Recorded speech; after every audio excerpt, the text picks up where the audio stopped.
grandes gênios da pintura.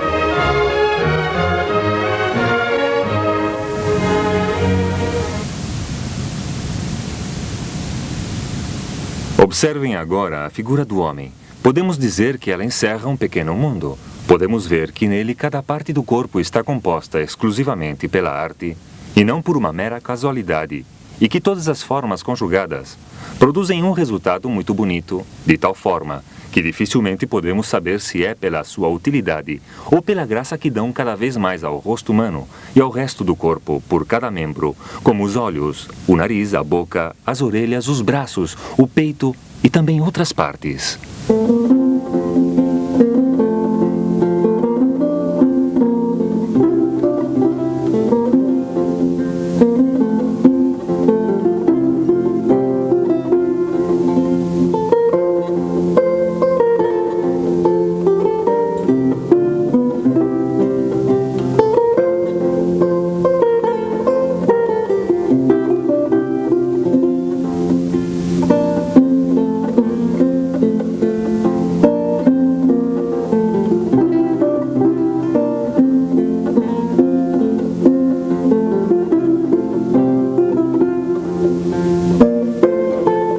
Nascido perto de Mantua em 1478, 5 anos antes de Rafael, o conde Baldassare Castiglione Ludovic Lemort, depois Francisco de Gonzaga, antes de entrar a serviço do duque de Urbino, e Ubaldo de Montefeltro, o filho de Frederico. É em Urbino que Castiglione encontra o jovencíssimo Rafael. Os dois homens dão início a uma profunda amizade. Com a morte do duque em 1508, Castiglione continua trabalhando para o sucessor dele, Francisco Maria de la Rovere, quem o envia a Roma como embaixador. Aí ele reencontra Rafael. Em 1514 ou 1515, Castiglione encomenda ao pintor para fazer o seu retrato. Nesta mesma época, o conde redige a primeira versão de um livro que lhe proporcionará uma imensa glória. O livro do Cortesão narra em forma de diálogo 4 tardes no Palácio de Urbino em março de 1507. Eruditos e poetas se entregam ao prazer da conversa em volta da duquesa Elizabeth Gonzague. São evocadas as boas maneiras, as mulheres, os príncipes instruídos, o amor, a pintura, a música e principalmente as qualidades necessárias no homem da corte.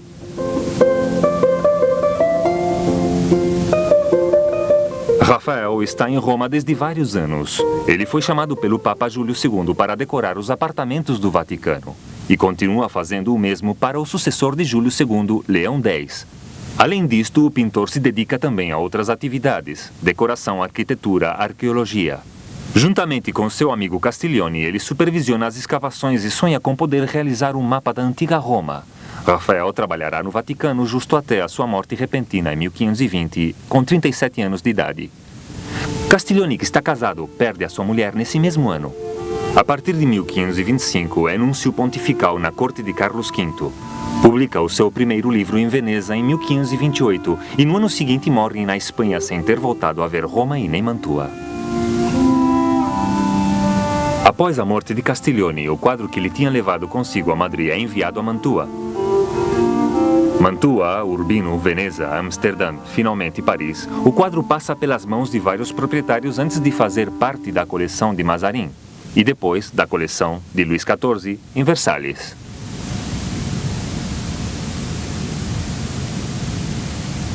Em 1793, o quadro fazia parte das primeiras coleções do novo Museu do Louvre. Ele ocupará sempre um lugar de honra. Quando a Gioconda foi roubada em 1913, permanecendo desaparecida durante 2 anos, é Castiglione quem a substitui no centro de uma das paredes do Salão Carré. Este retrato foi copiado muitas vezes. Uma cópia muito similar ao original se encontra em Mantua. Outra cópia está em Vila d'Este, em Tivoli. Um amplo escrito resume a vida do personagem. Uma versão, antiga também, está conservada nas reservas do Louvre.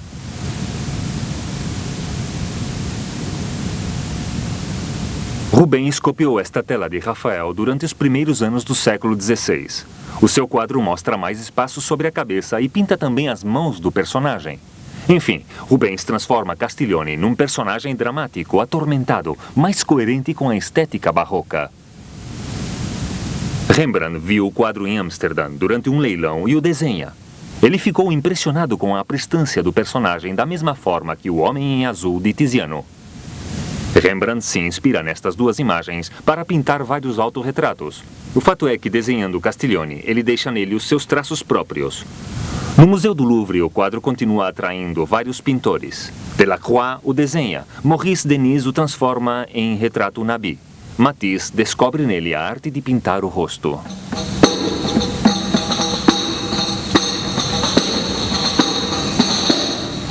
A maior parte dos quadros de Rafael foi pintada sobre madeira.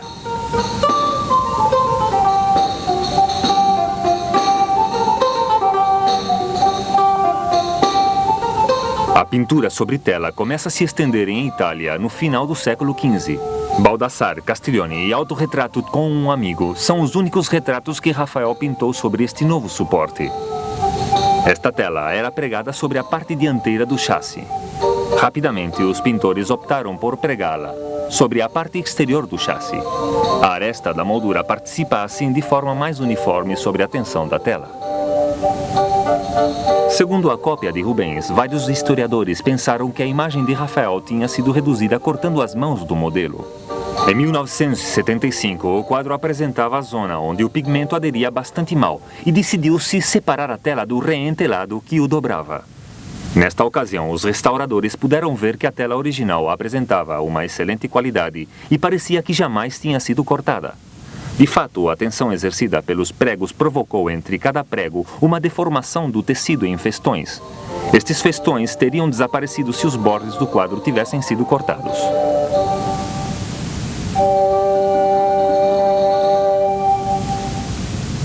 Rafael fazia vários desenhos de preparação.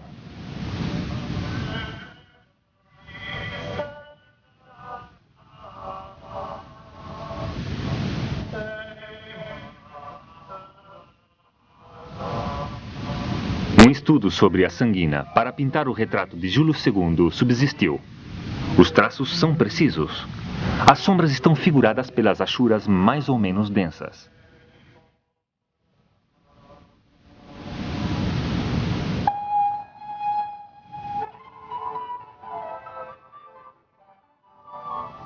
O suporte utilizado é uma tela de linho em tecido fino. Ela é revestida por uma mistura de branco alvaiade e óleo tingido por grãos de pigmentos castanhos, vermelhos e pretos.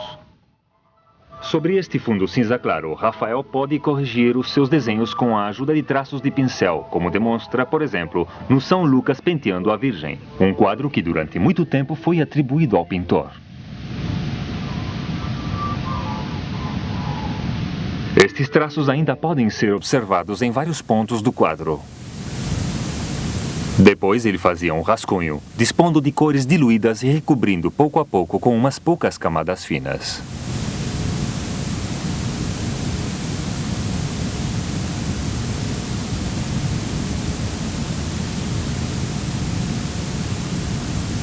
De fato, Rafael conseguia, com a fineza das camadas de pinturas, manter o aspecto real dos relevos dos tecidos que reproduzia, com tantos efeitos de textura.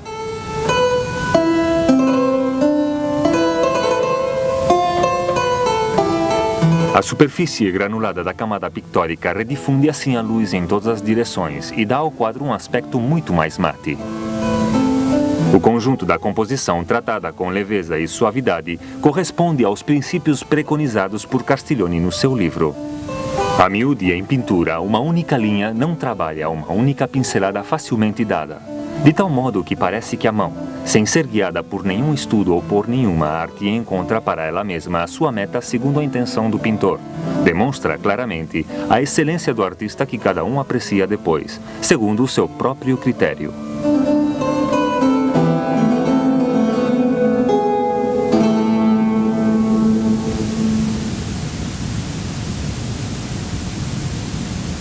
Na época moderna, o quadro a miúde envernizado com a ajuda de preparações tingidas se apresentam com uma imagem quase monocromática, onde domina o ocre amarelo e castanho. Durante a restauração de 1975, os vernizes foram diluídos e o quadro recobrou os seus valores originais. O castanho passou a ser cinza colorido, o preto ganhou em profundidade, os olhos antes escuros recobraram a sua cor clara. O retrato está composto a partir de uma gama reduzida de cores e que, no entanto, geram uma grande variação.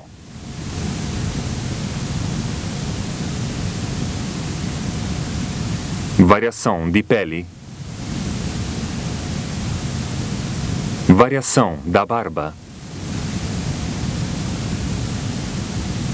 Variação das encarnações. Os olhos são de um azul celeste denso, mas tirando um pouco para o verde. Esta cor talvez tenha sido obtida diretamente da malaquita, e é sem dúvida a única cor pura de todo o quadro. Mais duas pequenas anotações de cores vivas, o fio vermelho e botão dourado.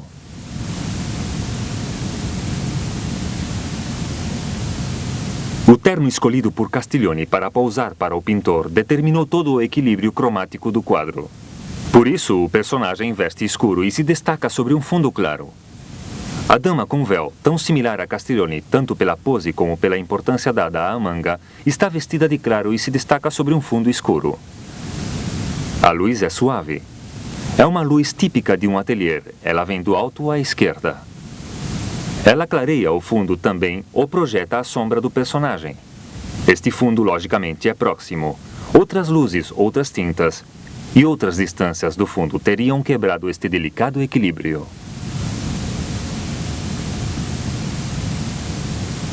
Os bordes inferiores do gorro de Castiglioni realçam as diagonais do quadro. O oval do rosto está situado dentro do quadrante superior. A mediana passa pelo interior do olho esquerdo. Este recorte aparece em vários retratos de Rafael. Um dos olhos do personagem, normalmente o olho esquerdo, tem uma posição central.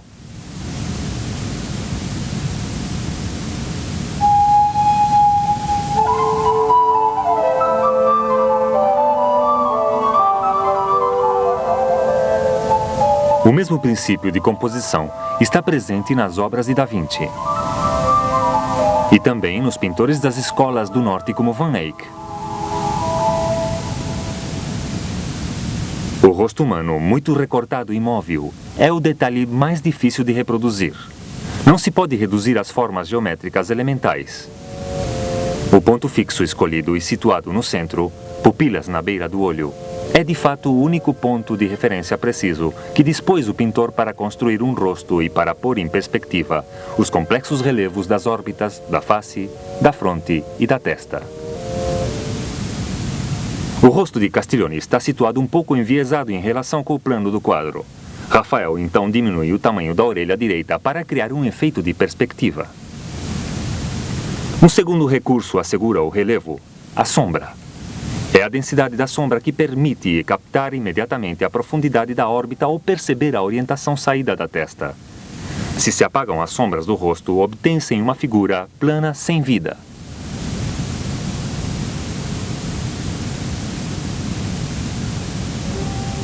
O rosto, o penteado, as roupas desenham uma série de grandes curvas em S ou em 8 que limitam formas redondas e redes de linhas ordenadas.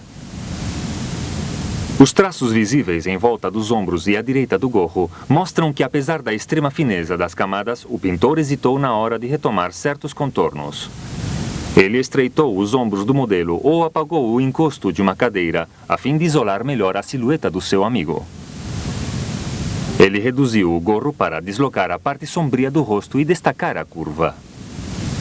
Este zigue-zague negro no contorno do rosto se destaca de forma estridente sobre o fundo claro, dando um toque dinâmico e potente na composição dedicada por natureza à imobilidade. Outro tratamento inusitado, a posição das mãos. A restauração revelou que uma linha de pintura negra, um pouco mais de 1 centímetro de largura, marcava o contorno do quadro. Este limite, que deveria desaparecer por baixo da moldura, corresponde à mão do pintor. Enquadrando desta forma e cortando a mão do seu modelo, Rafael deseja concentrar a atenção do espectador sobre o rosto, a zona mais clara e mais colorida.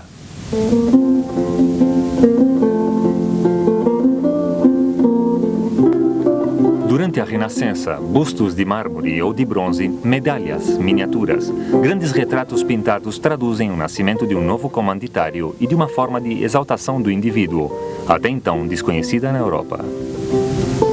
Os retratos expõem a glória dos vivos e conservam os traços das dinastias.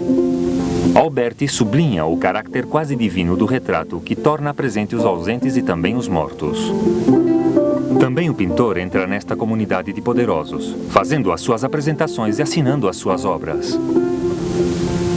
Para Castiglioni e o seu entorno, a pintura chega a ser a arte por excelência, se opondo à escultura, arte menos dotada para a imitação.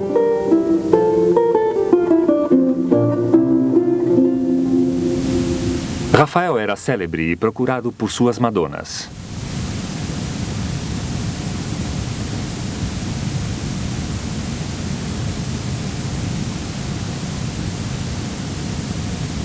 Esta maneira de repetir um tipo ideal de beleza é compartido por todos os pintores da época.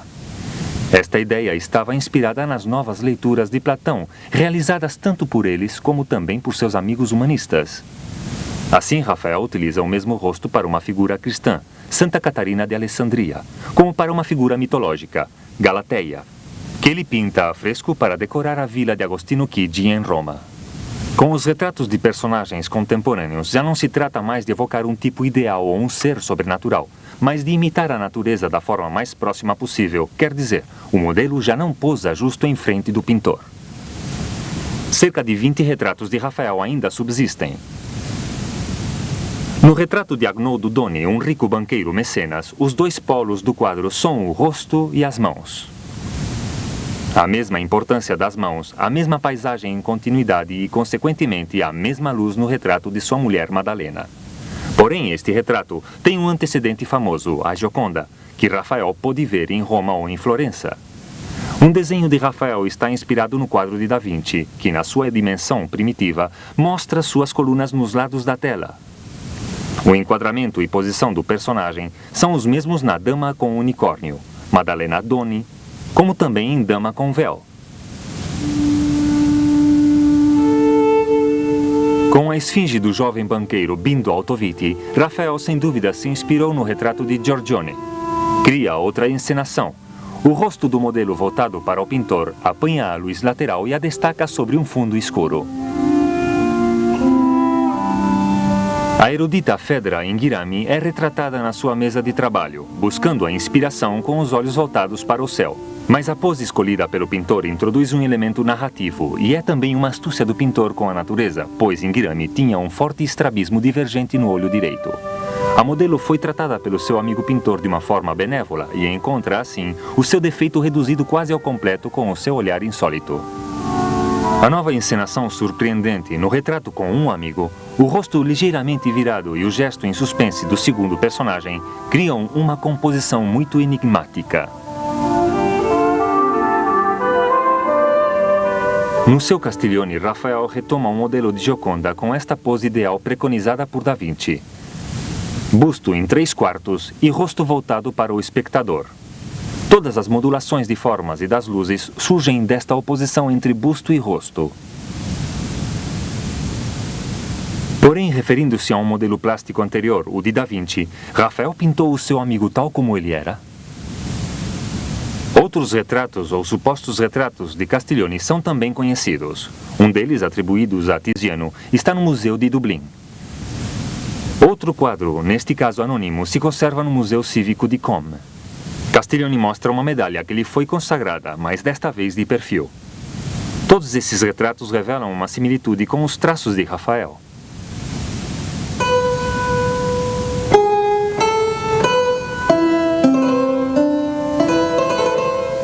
Castiglioni, no seu livro, destaca a austeridade das vestimentas espanholas. Agrada-me que se tenda um pouco mais para o grave e o escuro, deixando-o alegre, porque considero que uma roupa negra produz maior graciosidade que nenhuma outra cor pode dar. Se não puder ser o negro, pelo menos que seja uma cor mais escura.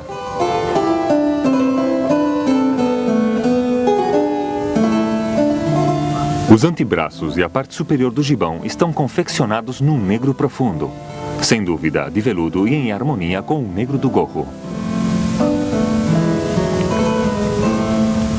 As mangas são amplas e inchadas. São de pele cinza, com pontos brancos e reflexos avermelhados.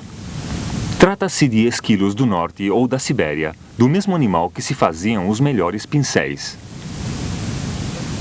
Castiglioni leva também um peitoral desta mesma pele, com uma fita preta fazendo jogo e uma faixa de cetim escarlate, da qual o pintor mostra apenas alguns fios. No peitoral, um botão grande fecha o gibão. O aspecto do traje é como o aspecto da pintura, uma forma de equilibrar ou opor com elegância as superfícies claras das escuras, as cores quentes das frias, as texturas lisas, as que não são. O toucado de Baltazar é mais difícil de decifrar. Os pretos estão muito próximos uns dos outros, talvez usados pelas limpezas antigas. Podemos distinguir duas partes, um toucado e uma boina.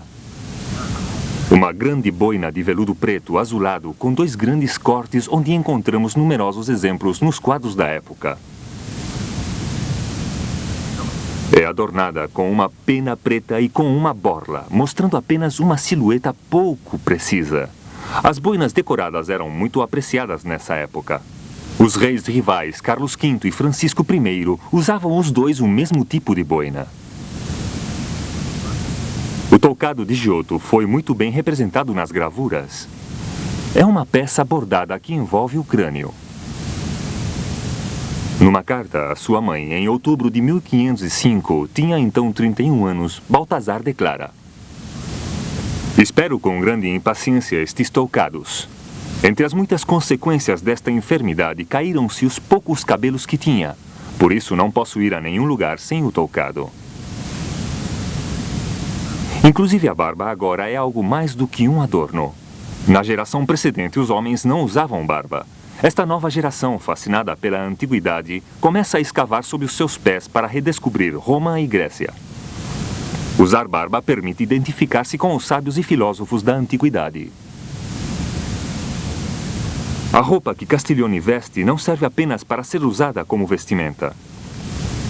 Unindo o animal, plumas, peles, seda, e o vegetal, lã e algodão, reunindo sinais e cores, tem também uma função simbólica. É um reflexo de seus gostos, de sua atitude moral, de sua cultura. Como o corpo é a embalagem da alma, Erasmus pode dizer naquela época que a vida é o corpo do corpo.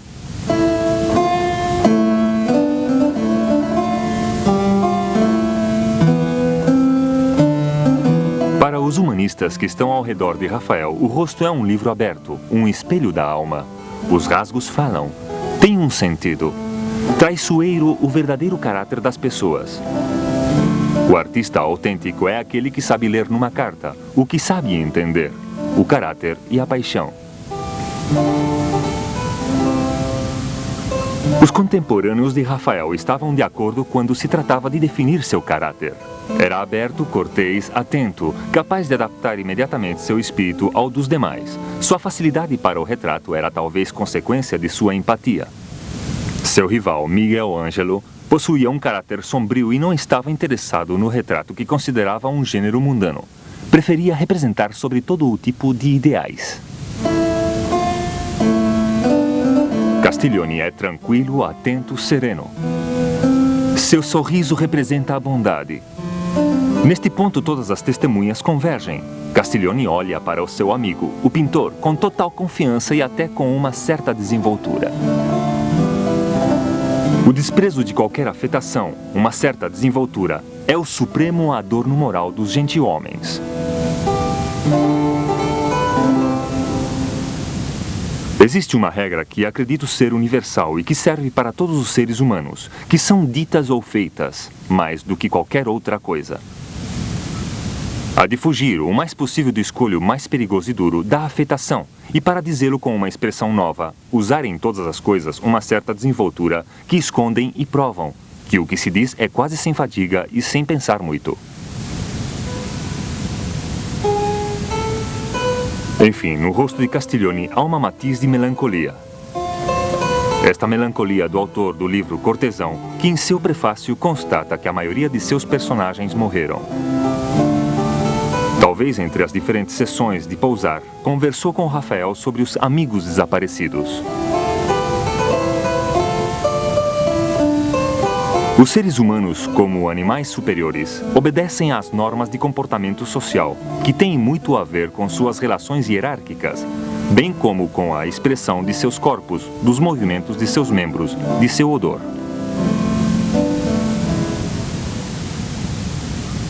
Jean d'Aragon está situado no trono bem acima do pintor. Rafael não vai pessoalmente a Nápoles para desenhar o soberano e deixa seus alunos acabarem o quadro, mas respeita em seu ateliê as regras simples da distância frente à autoridade. Dois banqueiros olham ao pintor do alto como o cardeal, como a gaivota, e podemos chegar à conclusão que não era um íntimo de Rafael. Únicas exceções a esta regra, a relação amorosa e também a amizade franca.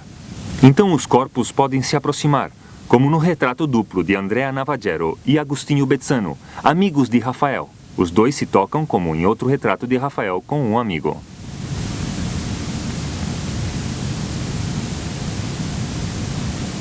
Castiglione sentado num assento do qual apenas mostra um fragmento. Os dois personagens estão sentados dentro do eixo de visão do pintor.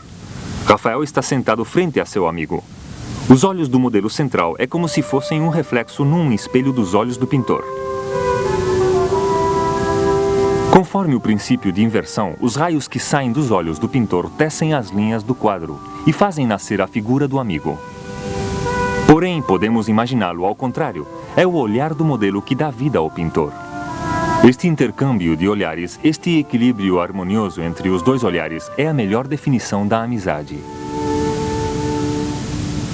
Os primeiros retratos do século XV haviam perturbado muito. Um rosto cujo olhar dirigido ao espectador parecia que o seguia com os olhos ali onde o espectador fosse. Esta função mágica é muito mais evidente aqui. O pintor termina seu quadro colocando sobre os olhos mínimos toques brancos que tornarão o olhar de seu amigo íntimo e vivo.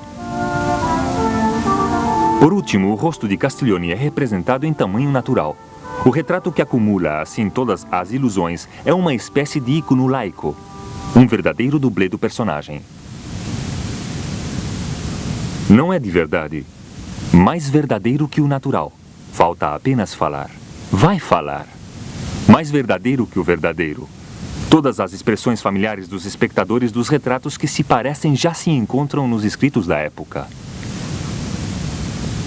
Castiglione casa-se com Ippolita Torelli, que teria um filho no ano seguinte, Camillo. Castiglione fica em Mantua até 1519, data em que regressa a Roma como embaixador de Frederico Gonzaga. Deixa seu retrato na casa familiar. Pouco depois escreve um poema em latim, Elegia, onde imagina Hipólita escrevendo-o.